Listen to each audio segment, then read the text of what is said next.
Guanajuato is a place to get lost in. In fact, if you really want to know this classic silver mining town and World Heritage Site, you should get lost here.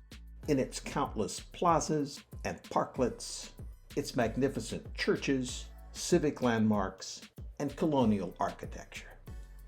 And most especially, in Guanajuato's streets and countless narrow alleyways.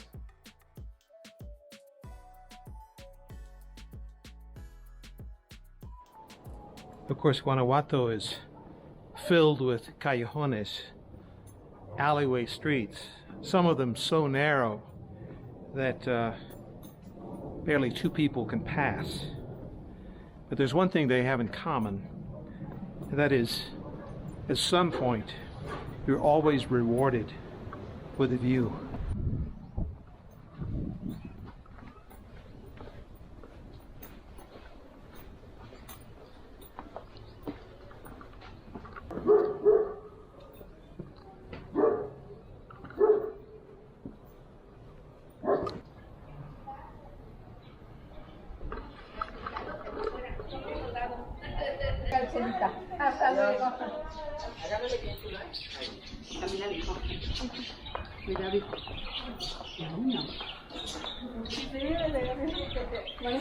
Buenas tardes.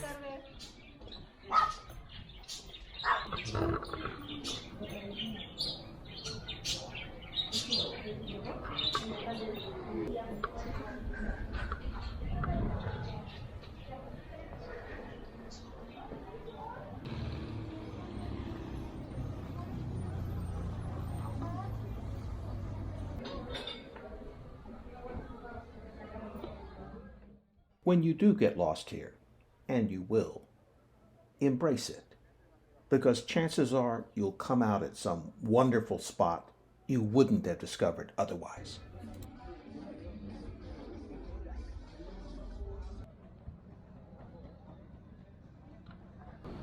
I'm in the Plazuela de los Ángeles, one of the many small plazas in Guanajuato. And just a short distance from here, which is where we're headed, is a very special alleyway with lots of lore attached to it. It's the callejon, or the alleyway of the kiss. It's a Romeo and Juliet story involving the daughter of someone quite wealthy and the son of a silver miner who, unable to court his girlfriend conveniently, rented a room across the opposite side of this alleyway. And this is the place.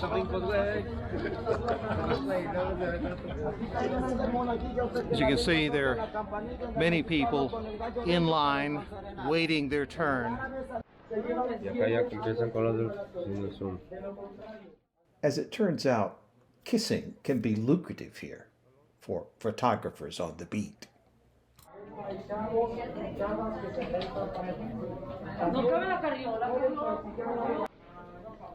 Los balcones, el pago diferente, aquí o allá. Más panorama por aquí. Por cada uno, si en la parte de arriba los balcones. Hacen los que siguen. 3, 2, 1. No, más arriba. Listo.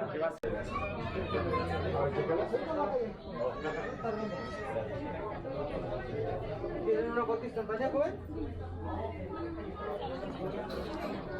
Well, I think you get the idea.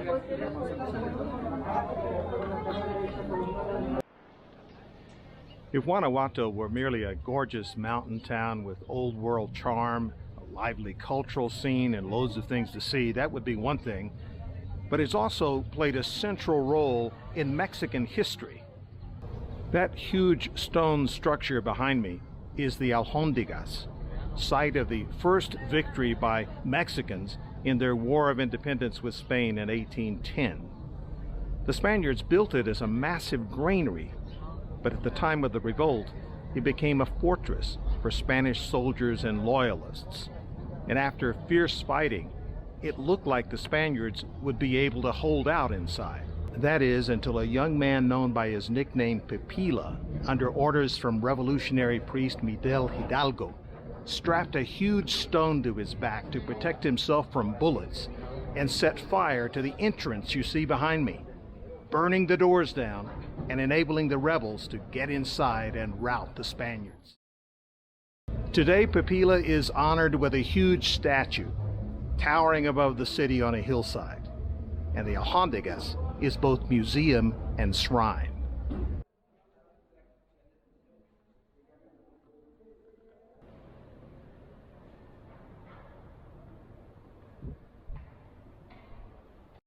It's also home to José Chávez Morado's splendid historical murals.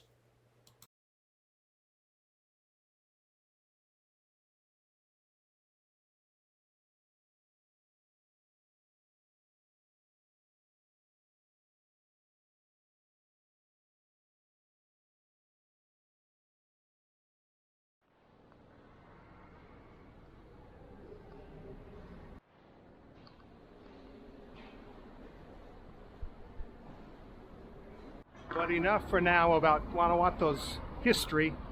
Let's head to a place that's, shall we say, more appetizing. In fairness, that could be just about anywhere among the city's countless food stalls. Whether it's tortillas or gorditas you want, or something a bit more substantial.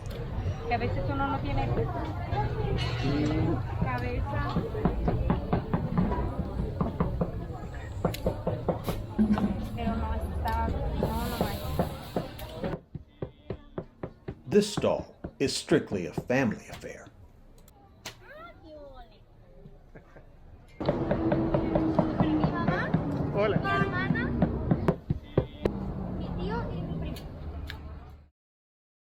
Guanajuato's century-old mercado is something special, a relic of the rule of President and dictator Porfirio Diaz, who personally inaugurated it during the Second Mexican Revolution that would remove him from power.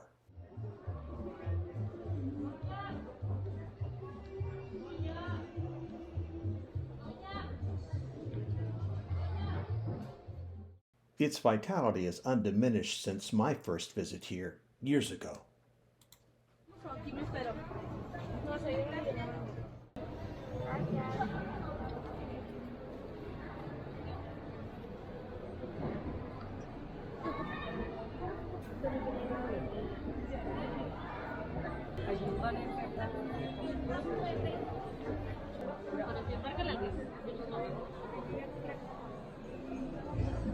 Well, I knew this would happen. Walking around the market has made me a bit hungry, so I've ordered some chilaquiles.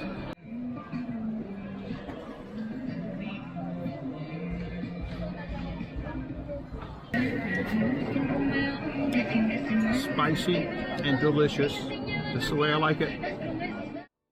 More than enough to keep me going through Guanajuato's maze of streets and plazas.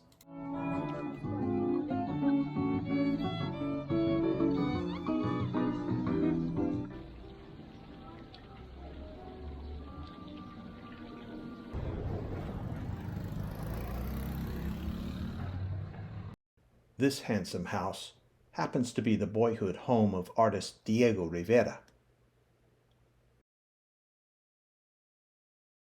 A bronze of whom can be found around the corner.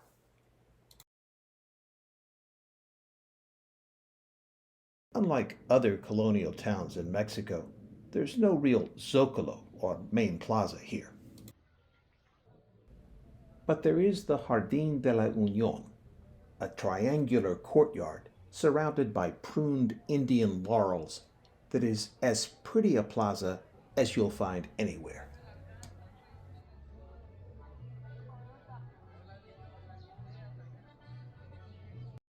Across the street, its rooftop populated by Greek muses, the neoclassical Juárez Theater. It's a prime venue, especially during the city's annual Cervantino Festival, which attracts arts and culture enthusiasts from all over the world. Here's the thing about Guanajuato. Don't be content to stick to the surface. To go deeper, you gotta get into the city's tunnels.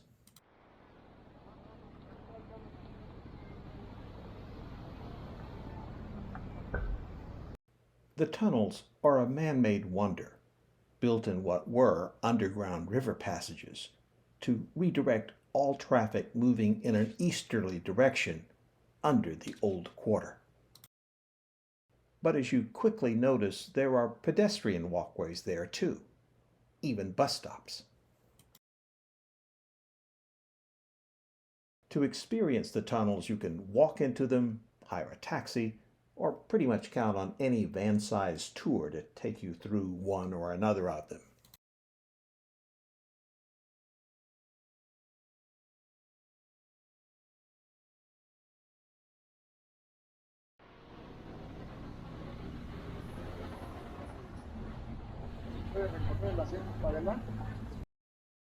I'm headed just outside town to get a first-hand look at Guanajuato's silver mining legacy. But first, a warning.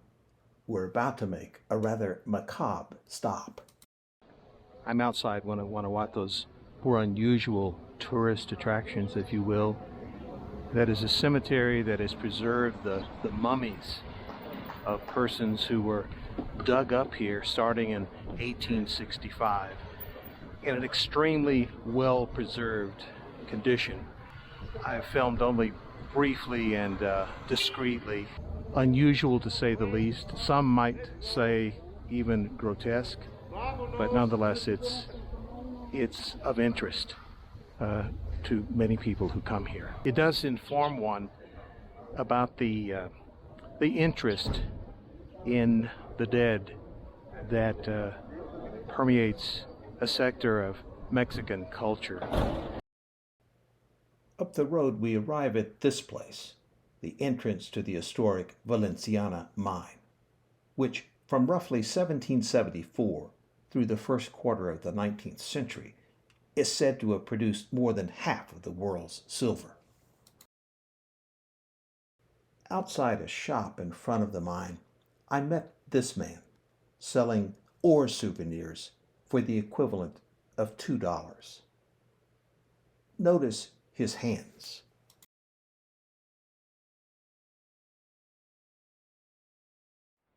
He tells me his skin affliction is from years of chemical exposure as a young mine worker.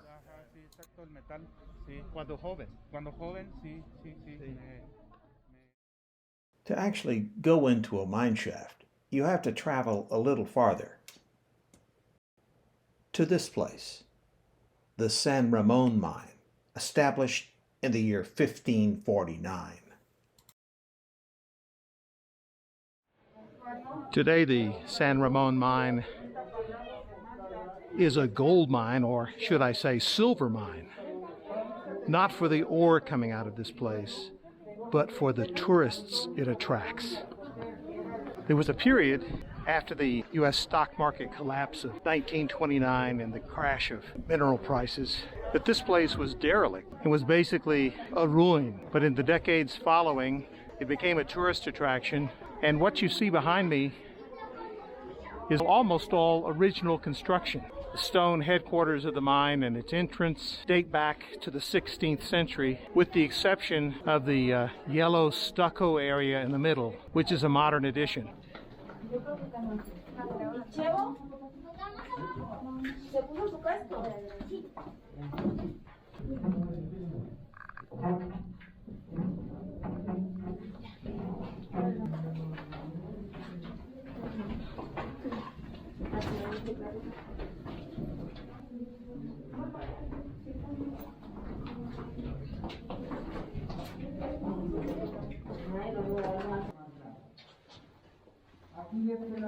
This is more than just a cave walk.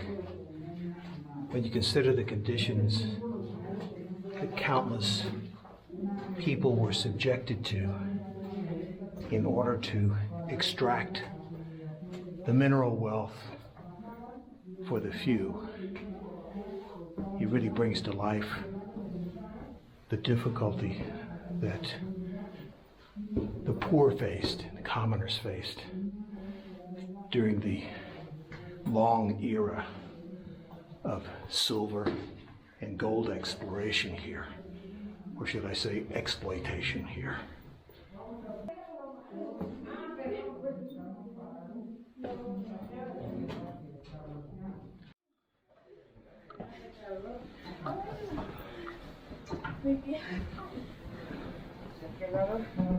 There's one thing better than descending into a mine shaft, and that's coming out of it. Nearby, an ornate rural church.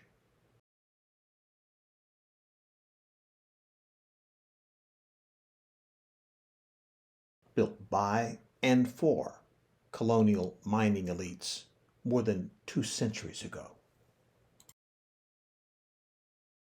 On the way back to town, I was dropped off near the famous Pipila monument overlooking Guanajuato. If you come here, it is a place not to be missed for its panoramic views.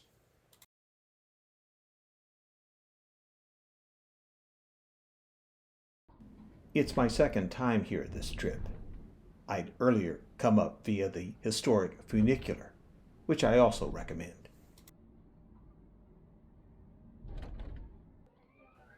Ostensibly a viewpoint, the Pipila Monument is more like being at a park, with the panorama tossed in.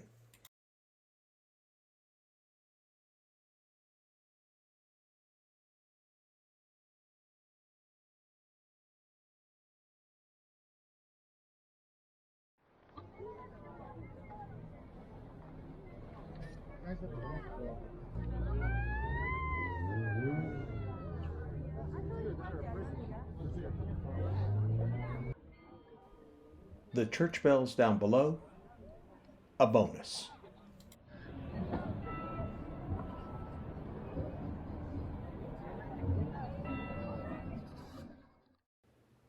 Guanajuato is full of beautiful things.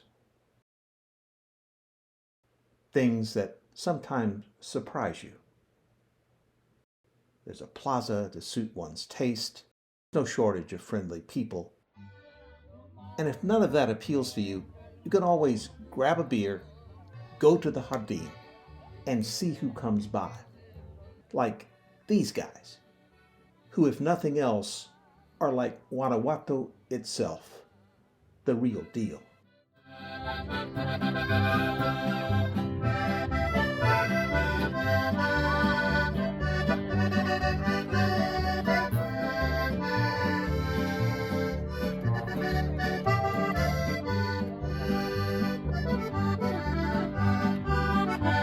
El día que yo me muera, no voy a llevarme nada.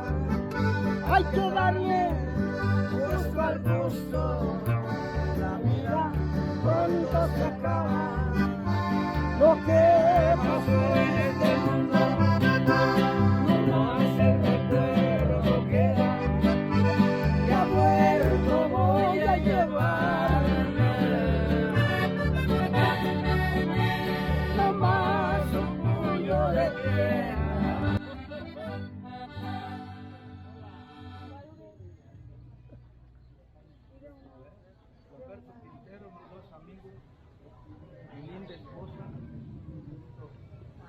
El centenario. Manuel Juárez.